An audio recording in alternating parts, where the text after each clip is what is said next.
Ça a été pour moi un choc très violent. La misère du prolétaire urbain devenu vieux et obligé de tendre la main pour survivre. Quand en 1959, le maire socialiste de Besançon, Jean Mingeot, appelle Henri Huot aux affaires sociales, c'est pour s'occuper des vieux, lui dit-il. Déjà conseiller en 1953, ce résistant franc-maçon a développé depuis longtemps sa fibre humaniste et solidaire. Il trouve alors un bureau de bienfaisance trop limité. Sa fille, Évelyne Ternant, militante communiste, garde son action comme un repère indélébile. Le choc, pour lui, ça a été l'aide alimentaire. C'est-à-dire le fait que ce bureau de bienfaisance distribuait des bons de pain, des tickets de viande, et que ces personnes étaient ainsi stigmatisées.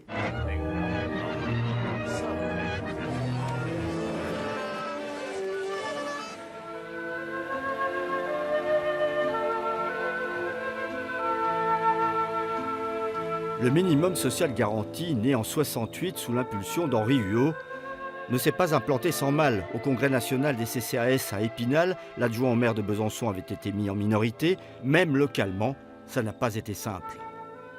Parfois, il fallait se battre pour faire accéder, et ça c'était l'idée fondamentale, tous les gens de Besançon à des ressources minimales qui leur donnent la dignité. Nous luttions contre cette idée que ça n'était pas possible financièrement.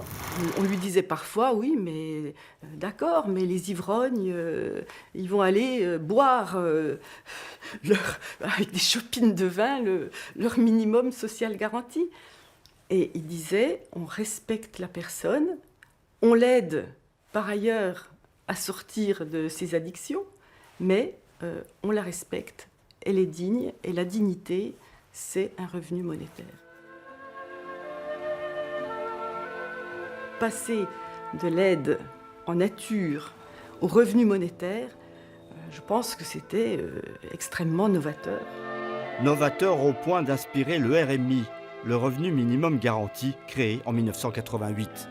Il faut quand même remarquer que le RMI n'était pas à hauteur du minimum social garanti, puisque le MSG, minimum social garanti, représentait 70% du SMIC.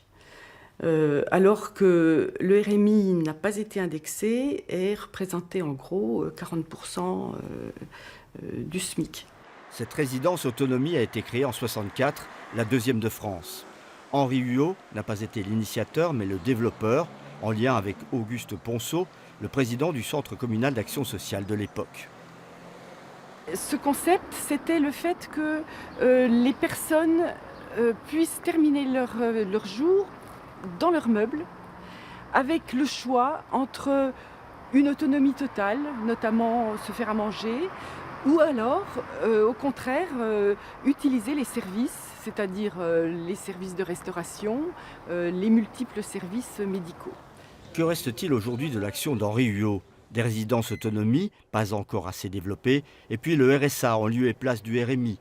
Évelyne Ternant, le juge éloigné du minimum social garanti, le titulaire serait cette fois-ci trop redevable vis-à-vis de la société. Poser l'existence d'un droit, c'est considérer que c'est la société qui est redevable à l'égard de la personne. C'est une inversion des droits et devoirs. Pour moi, c'était le changement d'une société, c'était un changement de civilisation, si j'ose dire. Et ça devrait prendre cette dimension-là.